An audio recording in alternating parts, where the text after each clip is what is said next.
இது எப்படி எழுதப்பட்டிருந்தது? எபிரேயம், கிரேக்கம், லத்தீன் பாஷைகளில் எழுதப்பட்டிருந்தது.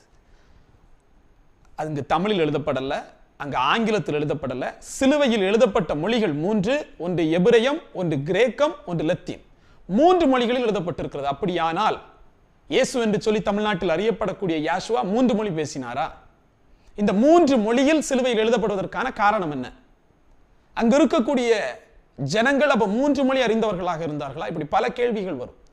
இந்த இடத்துல நாம் சிந்திக்க வேண்டியது, ஒரு தேசத்தில் 3 மொழிகள் வழக்கத்தில் இருந்திருக்கிறது. அதனால் அவர்கள் அந்த 3 மொழியையும் பயன்படுத்தி இருக்கிறார்கள். ஆனால் ஒரு தேசத்தில் 3 மொழி வழக்கத்தில் வருவதற்கான காரணம் என்ன அப்படிங்கிறதையும் நம்ம சிந்திக்க வேண்டியதா இருக்கு. நீங்க முதல்ல இந்த வேதத்தை எப்படி பார்க்கணும்னா, தேராவுனுடைய மகனாக ஆபிரகாம் வருகிறார். ஆபிரகாமை வேதம் அவர் ஒரு எபிரேயன் என்று சொல்லி வெளிப்படுத்துகிறது. இந்த ஆபிரகாம் ஊர் என்கிற கல்தியரை விட்டு கானான் தேசத்துக்கு போகிறார். அந்த கானான் தேசத்தை நாம் இன்று இஸ்ரேல் நாடு என்று சொல்லிக் கொண்டிருக்கிறோம். அந்த கானான் தேசத்தில் போகிற போது அவருக்கு ஈசாக் என்கிற மகன் பிறக்கிறார். ஈசாக்கின் மூலமாக யாக்கோபும் ஏசாவும் பிறக்கிறார்கள். அந்த யாக்கோபை நோக்கி தேவன் சொல்கிறார், நீ இனி யாக்கோபு எனப்படாமல் இஸ்ரேல் எனப்படுவாய். அப்பொழுதுதான் முதலாக இஸ்ரேல் என்கிற ஒரு வார்த்தை தொடங்குகிறது. அவனிடத்திலிருந்து தான் இஸ்ரேல் நாடு உருவாகிறது, இஸ்ரேல் வம்சம் உருவாகிறது. இந்த யாக்கோபுக்கு 12 பிள்ளைகள், 12 கோத்திரங்கள் என்று சொல்லி வேதம் சொல்லுகிறது. அதில் தான் ஒரு கோத்திரம் யூத கோத்திரம். அந்த யூதர்களுக்கு ராஜாவாக தான் தேவன் பிறக்கிறார்.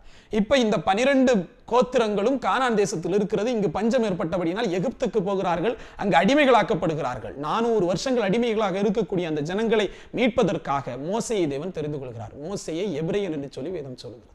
அவர் பேசியக்கூடிய மொழிகளை வேதம் ஒவ்வொரு இடத்திலும் யார் யார் என்ன மொழி பேசினார் என்பதை வர்ணித்துக் கொண்டே வருகிறது.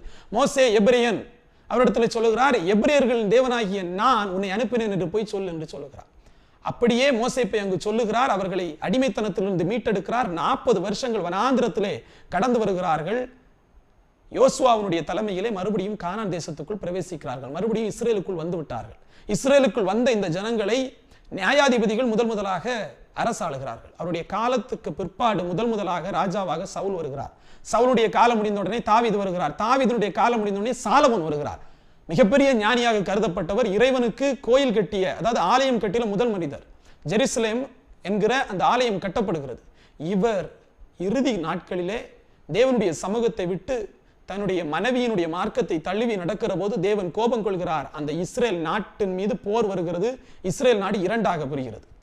அதில் ஒன்று இஸ்ரேலாகவும் இன்று யூதேயா நாடாகவும் பிரிந்திருக்கு.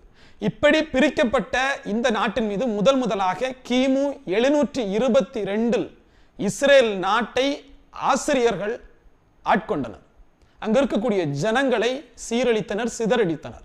அதன் பிற்பாடு 100 ஆண்டுகளுக்கு பிற்பாடு